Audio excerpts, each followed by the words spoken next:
Hello, good morning. আমরা সবাই almost ready বেরোবো বলে কৃষ্ণনগরে। এটা হচ্ছে পেস্তাও রেডি হয়ে গেছে। মা কোথায় গেল? ও মা এখানে, আমি মাকে খুঁজে পাচ্ছি না। এটা হচ্ছে সিম্বার সিনারিও, তখন থেকে আমাদের ঘরেই বসে আছে। আমরা সবাই মোটামুটি রেডি, বেরোবো এখন। আমি সবার আগে নিচে যাব, কেননা নিচে গিয়ে আমাকে গাড়িটা একটু দরজার কাছাকাছি আনার কথা বলতে হবে। আমি ড্রাইভার নিয়েছি আজকে, তো কাছাকাছি না আনলে পরে যত স্ট্রিট ডগ আছে রাস্তা থেকে বেরোবার সাথে সাথে সিম্বা ওদেরকে দেখে খুব উত্তেজিত হয়ে যায়। সিম্বাকে রেডি করানো হচ্ছে ফার্নেস পরিয়ে। আর আজকে ওয়েদারটাও খুব ভালো, মেঘলা মেঘলা। তো আই হোপ কে বৃষ্টি পড়ুক, তাহলে জার্নিটা একটু স্মুথ হবে আর ওখানে গিয়েও ভালো লাগবে। কেননা কলকাতার কম্পারেটিভলি কৃষ্ণনগরে একটুখানি গরম বেশি, যেহেতু ওই দিকটাতে গরম বেশি থাকে। তো এই আর কি, ঠিকঠাক করে পৌঁছে যাব, গিয়ে ওখানে লাঞ্চ করব। এটা হচ্ছে আমাদের এখানকার গলুমলু মাসি সকালবেলা অলরেডি একটা ঝটকা দিয়েছে আমার ভাইয়ের বউকে। রূপাই ভেবেছে মাসি আজকে আসবেই না, তো ফাইনালি যখন নাকি মাসি এসছে, রূপাই তখন বলছে কি চুমো খাও, গিয়ে মাসিকে চুমো খাও। তো ঠিক আছে, আমি বাকিটা গাড়িতে বসে করছি। টাটা। অলরেডি আমরা স্টার্ট করে দিয়েছি। বাইরে অসাধারণ মেঘলা ওয়েদার। পেস্তার কোলে সিম্বা শুয়ে আছে। এত বড় আমার গাড়ি ইকোস্পোর্ট, তাতেও সিম্বার স্পেস প্রবলেম হয়ে গেছে, কেননা ও সবসময় রাজার মতন পেছনে বসে থাকে, আমি গাড়ি চালাই। তো আজকে যেহেতু ড্রাইভার নিয়েছি আর লোকও বেশি, তো পেস্তার কোলে বেচারা একটু অ্যাডজাস্ট করেই শুয়ে রয়েছে। মা সামনে। দাদা কতক্ষণ লাগবে? 2.5 ঘন্টা। 87 কিলোমিটার ডট। কলকাতা থেকে কৃষ্ণনগর হচ্ছে 100 কিলোমিটার, আর এখান থেকে 80 কিলোমিটার বলে। হ্যাঁ, 90 কিলোমিটার, সরি। আমি যখন আগে বারাসাত থেকে কৃষ্ণনগর যেতাম, মানে যখন কলকাতায় শিফট করিনি, তো তখন তো রাস্তা খুব বাজে ছিল, মানে এরকম জাম্পিং জ্যাক রাস্তা ছিল। তো এখন রাস্তা অনেক বেশি স্মুথ হয়ে গেছে, হাইওয়ে। তো আই হোপ ঠিকঠাক করে পৌঁছে যাব। শুধু আমরা একজনকেই মিস করছি, আমার ভাইজি আর ভাইবো, ওরা যদি যেত আরো মজা হতো। আর প্রয়াসও আসেনি, কেননা আমি তো বাড়ি থেকে বাপের বাড়িতে বেড়াতে এসেছিলাম জাস্ট একদিনের জন্য। সেখান থেকে ইনস্ট্যান্ট এত কিছু প্ল্যান প্রোগ্রাম হচ্ছে, যাচ্ছি। আর প্রয়াস এখনো কলকাতায় আছে। ও এক্সামের পর মানে রিলিজ করে বাড়িতে খাচ্ছে দাচ্ছে, মাসিরা তো রয়েছে, খাচ্ছে দাচ্ছে, ঘুমাচ্ছে। ও ওর মতন আছে, জিলে ফিমে যাচ্ছে। ওকে জিজ্ঞেস করেছিলাম যে তুই আসবি কিনা, তো বললো না মা যাবো না, আমি একটু রেস্ট করব। তো পরের বার যাবে, ঠিক আছে। দিদির কোলে আদর খাচ্ছে, ঘুমো করছে, তো ঘুমিয়ে পড়বে। তো কিরকম করে দাঁড়িয়ে আছে দেখো। প্রথমে কতক্ষণ কোলে শুলেও, সেই ছোট বাচ্চারা যেরকম গাড়ির জানলা দিয়ে দেখে না বাইরের নাজারা দেখতে দেখতে। বেদি কোথায় যাচ্ছিস? আজব টাইপের একখানা ফুর্তিতে চার। বাইরে তো পুরো বৃষ্টি পড়ছে। অলরেডি ঢুকে গেছি, গাড়ির গ্যারেজে ঢুকছে। ওইটাকে দেখে সিম্বা যা লাফালাফি করছে। হ্যাঁ বাস, ওইটা একটু বন্ধ করে দাও, নাহলে সিম্বা বেরিয়ে যাবে। হ্যাঁ তুমি নামো। আমার ফোনটা হচ্ছে আমাদের বাড়ি পুরনো। সিম্বা পটি করেছে, ধরতে হবে। হ্যাঁ আমার ফোন আছে। সে সদর দরজা, এদিক দিয়ে ঢোকা হচ্ছে। এটা কারিপাতা গাছ, এখানে সব ভাড়াটেরা ছিল, এখন থাকে না। এটা কি পুরো লক নাকি? এই হিসু করছে সিম্বা এসে। খারকন পাতা, এটা থানকুনি পাতা বলে না মা? হ্যাঁ খারকন পাতা, আমি তো বললাম খারকন পাতা বলে। হ্যাঁ নিয়ে যাব ওখানে। সিম্বা হিসু করছে, ওগুলো ওখান দিয়ে চিল্লাচ্ছে। ঠিক আছে, এটা হচ্ছে পাতকুয়া ছিল, এখন নেই। সিম্বি কি মজা পাচ্ছে। ওই দরজাটা বন্ধ তো? ওই দরজাটা বন্ধ তো, মানে ওই দিকের দরজাটা বন্ধ তো? ওকে তাহলে ছেড়ে দাও। পাঁচিল টপকে ঢোকে তো। এটা হচ্ছে একতলা, এটা হচ্ছে বাড়ি।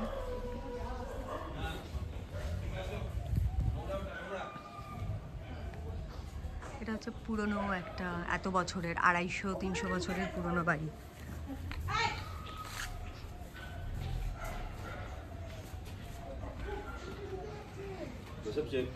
তুমি কি রান্না করেছো নাকি? হ্যাঁ, চিকেনটা জাস্ট করলাম। খাবার তো বাইরে থেকে আনিয়ে খাওয়া হতো। ও ছেড়ে দেবো নাকি একটু ওপর দিয়ে? সিম্বি যাও, উপরে যাও। এখানে নিয়ে যাই। কোথায় যাচ্ছ? নিচে? ও বেরিয়ে যায় যে নিচে বন্ধ তো। মা তুমি কি বাথরুমে যাবে? এটা হচ্ছে আমাদের নিচের তলার একটা ঘর। এগুলো তো সব ভাড়াটে থাকতো, দুটো ভাড়াটে চলে গেছে। দরজাটা বন্ধ করে দৌড়ে বাবারে। পুরনো সব ফার্নিচার। ওখানেই দাঁড়িয়ে থাকবো, এখানেই মজা পাবে, ভালো ঠান্ডা আছে।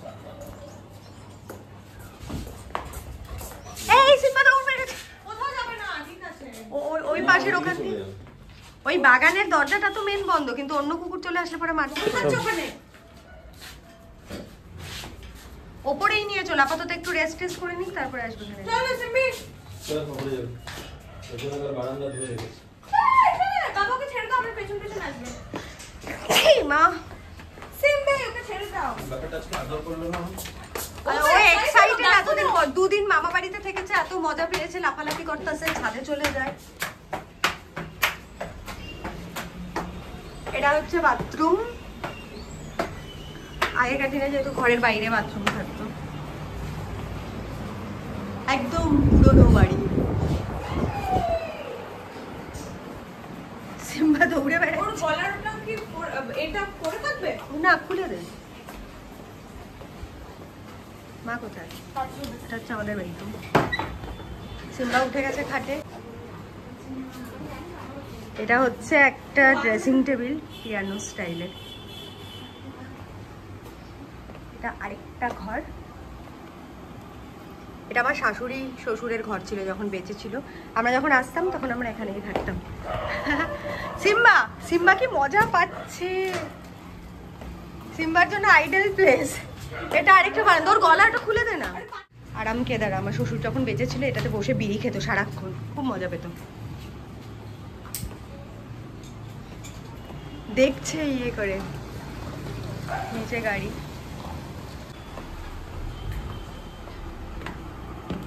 ঘরে যেহেতু কেউ থাকে না, তাই আমরা মাঝে মধ্যে এখানে আসি। এটা আমার বরের খুব ফেভারিট। আমার শ্বশুর আমার বরকে ডিড অফ গিফট করে গেছিল। ওপরেও ছাদ আছে, আমি ছাদটা পরে দেখাচ্ছি, আগে একটু ফ্রেশ হয়ে নিই। বিয়ের পরপর অল্প বয়সের ছবি। চলে আসার পর আমি এখানেই অনেকগুলো বছর ছিলাম। ফার্স্ট এটা আমার শাশুড়ি মারা গেছে, হচ্ছে শ্বশুর, দুজনেই মারা গেছে, শ্বশুর আর শাশুড়ি। শাশুড়ি খুব সুন্দরী ছিল। কি ঢুকে ঢুকে পড়ছে, কিসব পড়ে যাচ্ছে। তোমাদেরকে সাম্পাস অফিসের বাগান বাথরুম সিম্বা ঘুরে বেড়াচ্ছে, পুরো নেচে বেড়াচ্ছে। হ্যাঁ না, এটা নিচের ঘরের খাটটা ওপরে চলে এসেছে। সামনের ঘরে ছিল, সামনের ঘরে ছিল। কি বলছিস? জল খাবে? কে জল খাবে? এস্তা।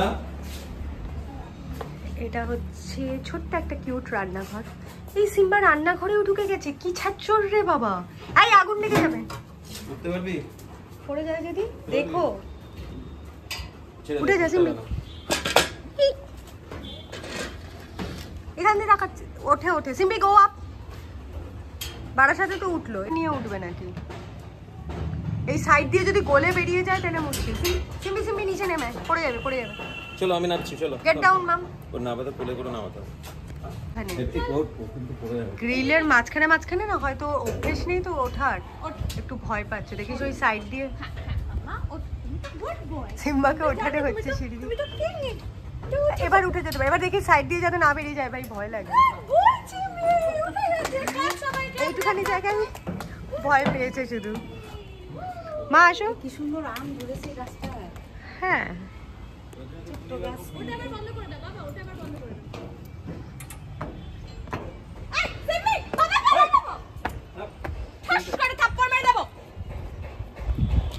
ও মাই গড, ডিশটা নিয়ে আসা চেনটা লাগা। কেউ তুমি চেনটা নিয়ে আসো তো, তোর সামনে থেকে চেনটার কলার। নিচেই আছো। দেখলে কেমন করলো? এক্সাইটেড হয়ে যাচ্ছে। আর ওখানে তো আরো নিচু। আসো। আইসেমলি যাবে না কোথাও, খুব দুষ্টুমি করছে। এটার উপরে দাঁড়িয়ে ওইখানে এক লাফে উঠে যাচ্ছে, ওইখানে এক লাফে উঠে যেতেছে। সিম্বাকে না সামলাতে পারছি না। মানে সিম্বা ফার্স্ট টাইম দেখে ছোট লো হাইটের পাঁচিল লাফিয়ে লাফিয়ে ওপরে চলে যাচ্ছে। ওর লিশ খুলে দেওয়া হয়েছিল, আবার কলার পরানো হলো, আবার লিশ পরানো হলো, নাহলে ওকে ধরা যাচ্ছে না। আরে এখন আর যেতে হবে না তোকে, নিচে ছাদেই থাক। ছাদেই পটি করে নেয় আগে। পটি করে নিয়েছে নিচে। করেছে? নিচে পটি করলো? কখন করলো? টিস্যু করেছে, পটি করেনি। নিচে নামবো আমরা এবার। এটা লাগিয়ে দে। এখানে না কৃষ্ণনগরে কি সুন্দর ওয়েদার, পুরো মেঘ করেছে, দারুণ লাগছে। আমরা এখন খাওয়া দাওয়া করবো, প্রচন্ড খিদেও পেয়ে গেছে। হচ্ছে পুরোনো দিনের এখানে কতগুলো ক্রকারি আছে আলমারিতে, ওর ঠাম্মি দাদুর। সেগুলো খুব এক্সাইটেড হয়ে দেখাবে, আমাকে বললো ভিডিও করতে। আমি দেখাচ্ছি এদিকে আমাদের কিন্তু সবার পেটে ইঁদুর দৌড়াচ্ছে, খুব খিদে পেয়েছে। চিকেন হয়ে গেছে, family heirloom, like passed on from generations to generations. ও আচ্ছা, তাহলে আমি এই দিকটাই চলে যাই। খোল। ওর ঠাম্মির সব, মানে আমার ঠাকমার শাশুড়ি লন্ডনে গেছিল, এনজিওর সাথে যুক্ত ছিল উনি। এটা গ্রেট ব্রিটেনের। হ্যাঁ, সব ব্রিটেন থেকে নিয়ে এসে আমার শাশুড়ি এগুলো খুব যত্ন করে, মানে কোনোদিন ইউজও করেনি ঠাম্মি, যে ভেঙে যাবে সেই ভয়ে এত যত্ন করে রেখেছে। George, Queen Mary. দেখা কিং জর্জটা, এগুলো গ্রেট ব্রিটেনের। হ্যাঁ, এগের হোল্ডার, কি সুন্দর সুন্দর। লোক এটাকে দেখো, সুইটস এর। হ্যাঁ, ঠাম্মি এগুলো তো মাঝে মধ্যে হ্যাঁ কুকিজ বানিয়ে রাখতো ঠাম্মি, খুব সুন্দর সুন্দর করে। আমাকে কিচ্ছু ধরতে দিত না বউ হয়ে আসার পরও ঠাম্মি, মানে আমার শাশুড়ি এত যত্ন করে রাখতো যে না না রোজ মানে সবসময় এসে এগুলোকে ডাস্টিং ফাস্টিং করে পয় পরিষ্কার করে তারপরে আবার এখানেই, হ্যাঁ তারপরে এখানেই রেখে দিত। শর্টসেরও গ্লাস ছিল জানিস, ছোট ছোট। মুঝে প্রাইসড কালেকশন। এটা হচ্ছে গিয়ে গুপ্তধনের সন্ধানে, ক্রকারির সন্ধানে। এটা দেখো কি সুন্দর। ওয়াও, প্রয়াস তুই মিস করছিস। খুব সুন্দর। এই আলমারিটাও পুরো লোহার আলমারি, ওটা কাঠের আলমারি। আর সিম্বা তো মানে যা পারছে তাই করে যাচ্ছে। এটা একটা জিনিস যেটা আমি জানি না এটাতে কি রাখে। আমি এটাকে আমিও জানি না, এটা তো বোধহয় গ্লাস বা প্লেট হোল্ডার কিছু একটা হবে। হ্যাঁ, প্লেট হোল্ডার। ঠিক আছে, রান্না করে দাঁড়িয়ে অনেকক্ষণ রান্না বান্না করে সার্ভ করছে। আজকে হি ইজ দ্য হোস্ট, আমরা গেস্ট। এই সিম্বি, অপরে যাবি না কিন্তু এদিকে আয়। বড্ড তোমার হনুমানগিরি হচ্ছে। মা অলরেডি খেতে বসে গেছে, মার বেচারা খিদে পেয়ে গেছে, অনেকক্ষণ আগে বেরিয়েছে, তখন রান্না করেছে। রান্না হয়েছে, হ্যাঁ রান্না করছে জামাই ভালো করে। আচ্ছা, এটা হচ্ছে সার্ভ করছে। চিকেন রান্না করেছে, ডাল রান্না করেছে, এতটুকুইও করতে পেরেছে এসে অ্যারেঞ্জ করে। আর সিম্বা দেখছে বসে।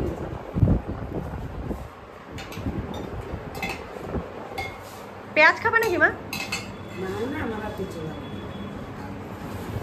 দৌড়ি তো শুধু বললো ডাল। ওয়েদারটা এত সুন্দর হয়ে আছে, গাছপালাগুলো মেঘলা হয়ে আছে পুরো। এই রাখা থাকতো, আমি রান্না বান্না করে তারপরে ওই মইয়ের ওপরে উঠে ছাদের ওপরে উঠে বসে থাকতাম আর কি, টাইম পাসের জন্য। কারণ টুকুন চলে যেত সকালবেলা অফিসে, কৃষ্ণনগর থেকে কলকাতায় অফিস করতে প্রথম। তো তখন ওপরে উঠে বসে থাকতাম দেখে আমার শ্বশুর বললো যে বৌমা সারাক্ষণ ছাদে উঠে বসে থাকে। তার জন্য আমার শ্বশুর এই মানে বুঝতেই পারছো পুরোনো দিনের বাড়ি, আলাদা সিঁড়ি করার কোনো সিস্টেম এখানে ছিল না। তো এই লোহার সিঁড়িটা পুরো রেডিমেড তৈরি করে আমার শ্বশুর বাবা এখানটাতে লাগিয়ে দিয়েছিল। এখন দুজনেই নেই, একটু নস্টালজিক ফিলিং হচ্ছে। আমারও প্রচন্ড খিদে পেয়েছে, আমি খেয়ে তারপরে বাকি ভিডিও করছি। টাটা। সেটা নিজে ডালা দিই তো মুখে বসে। স্টেশন হচ্ছে কৃষ্ণনগর হাইওয়ে নিয়ে, যেটা নাকি খুব ভালো হয়েছে। আমি তো চেটে চেটে খাচ্ছি, কারণ চিকেনটা অ্যাকচুয়ালি খুব ভালো হয়েছে, দই ফই দিয়ে করেছে। মাও কতবার খেয়ে নিল। আর গাছের আম দিয়ে টক ডাল বানানো হয়েছে। পেস্তাও 2-3 বার ভাত নিয়েছে। আমরা খাওয়া দাওয়া হয়ে যাওয়ার পরে দই ফই খাচ্ছি। এখন এখনো মিষ্টি দিয়ে যাচ্ছে, মিষ্টি দই খাচ্ছি কৃষ্ণনগরে। আর পেস্তা কি সব গল্প টল্প শুনছে। কি দেখেছিস? ও বাবার সাথে বেরিয়েছিল আমি দই মিষ্টি আনতে। আমরা বাবার সাথে বেরিয়ে দেখেছি একটা লোকের বাড়ি দখল হয়ে গিয়ে ওখানে মন্দির হয়ে গেছে। বাড়ি দখল হয়ে গেছে? কৃষ্ণনগরে তো খুব বড় ফেমাস না, ঘূর্ণিও আছে আর বুড়িমার মন্দির আছে। তারপর আমি গোপাল ভাঁড়ের মিষ্টির দোকানে গিয়ে মিষ্টি কিনেছি। আর বাবা বলেছে কি ওখানে গিয়ে গোপাল ভাঁড়ের নাম না দিলে নাহলে দাদুটা খুব আমাদের না ড্রাইভারটাকে ফোনে পাচ্ছি না, ড্রাইভারটা কোথায় ভ্যানিশ হয়ে গেছে গাড়িটা রেখে।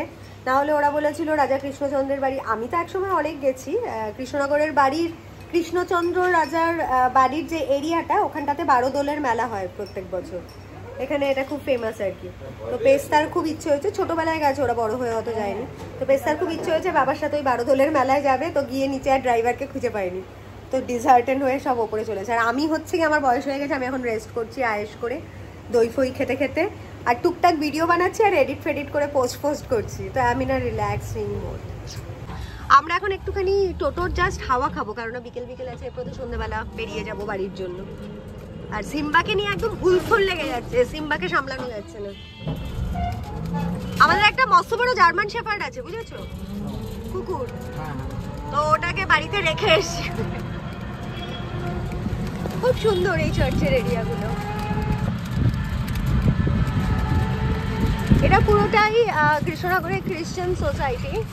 তো রাস্তা ফাস্তাগুলো পুরো ভর্তি চার্চ আর মিশনারি স্কুলে ভর্তি, খুব সুন্দর। এটাও একটা মিশনারি ইয়ে।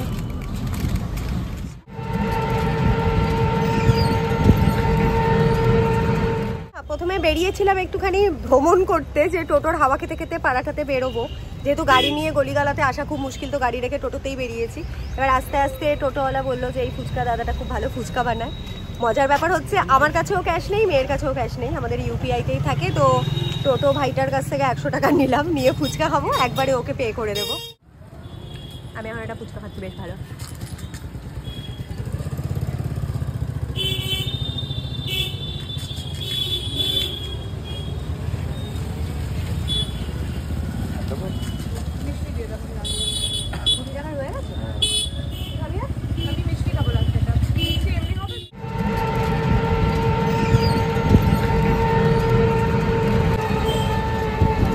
আচ্ছা, এই ভাইটার নাম বলো।